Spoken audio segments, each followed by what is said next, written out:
Okay, we're committed now. If that shows up any, but check this out. I made a little tool with concave surface. I run it with sandpaper, and there we go. I got a crown muzzle.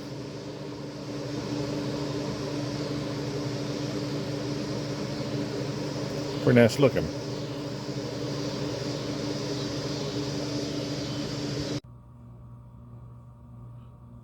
Okay, for all my Smith & Wesson revolvers that have adjustable rear sights, I've got combat grips or target grips on them. But for pocket carry or concealed carry, those grips get kind of big. So I got this is a old Model 10 with the original grips, and you notice the way the frame is here. When you grip it, the weight of the gun is on your trigger finger. So if I'm shooting this in single action, it's very hard to control, and I'm constantly firing off the gun unintentionally in single action because all the weight is on the trigger, on my trigger finger, just because I'm not just holding the gun. So what I did to remedy that, I did a little mod here, just for a trial using epoxy.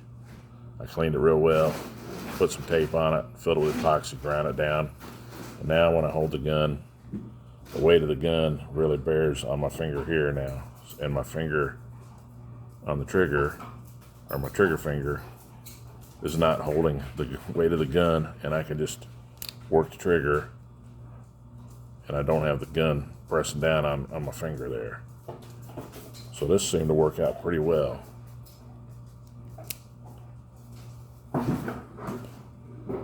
And I still have a small grip that's easier to conceal and doesn't snag like a big target grip. That kind of works. So this is a Model 1905, and on it, I did the same thing, except I got a piece of steel there. I couldn't find anything made to do that. I tried the Tyler grips, and they got some finger grooves down here, but they pushed my finger out, and it makes my knuckle bust on this whenever I fire it. It hurts my knuckle. So it just bangs the crap out of my knuckles. So the Tyler grips don't work for me. So this was my solution. Instead of a Tyler grip, I come up with this, and I actually forged this out of a piece of steel, bent it in a U shape, and then ground it and filed it down. I got it just kind of tack welded on the front and rear. But this just is really, really comfortable. And you see my finger here can wiggle around the gun. The weight of the gun is not bearing on my first finger. So when I'm gripping this frame, the weight of the gun is bearing on my second finger, which is nice. This is a Model 1905, which had a big long barrel, and it had just like a paper thin front sight, and the rear sight channel, there used to be like a pinhead sized peep in it. I filed that out. So now I got a big U channel that's easy to see, and I got this sight, which of course you can't see it now hardly because of there we go. Yes, and I got a big wide sight on the front. So now I think it's going to be a lot faster and easier to see. Bobbed the hammer so it wouldn't snag, and I rounded the edges off the trigger to help my finger roll over it for double action shooting. So anyway, that's pretty much it. I need to tweak the front sight out. Without the front sight, it shoots 2 feet high at about 21 feet.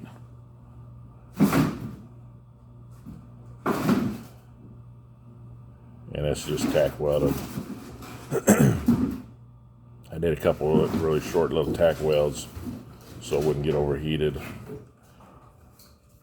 And when I get this set up, if I like it, then I'm probably just going to maybe just silver solder that in. Silver solder the crack so rust won't get in there. And then polish it, clean it up, and blue it. But that's it. That's the mods on the 1905. I'm actually going to shoot today for the first time with the sight and the grip mod on it.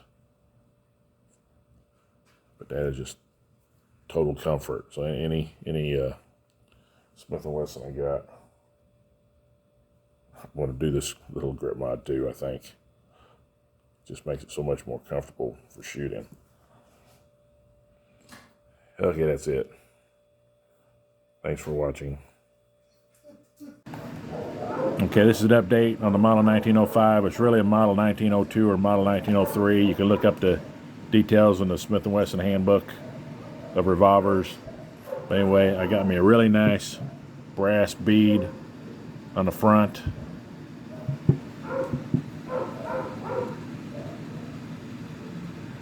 Silver soldered it.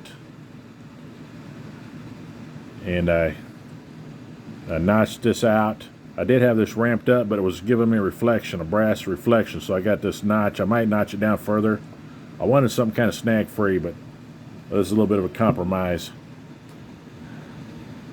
So when I see it, I just pretty much got that dot. Let's pull it out here more arm's length. As you can see, it's a that's going to be a fast dot. This gun was originally had the 6.5 inch barrel and paper thin front sight and kind of a little peephole almost in the rear, and I ground that out. So I'm real happy. I got this thing purposed for something I can use for my target shooting. I've got sights with adjustable rear. I got revolvers with adjustable rear sights. So I use those for target shooting, use this for carry, and I won't scratch up my pretty guns. And I won't have to worry if I scratch this up or not. And the action on this, it's different than the modern ones. The parts are not interchangeable, but it's very similar. But it is really, I like them. I don't think you can beat an old Smith & Wesson. Thanks for watching.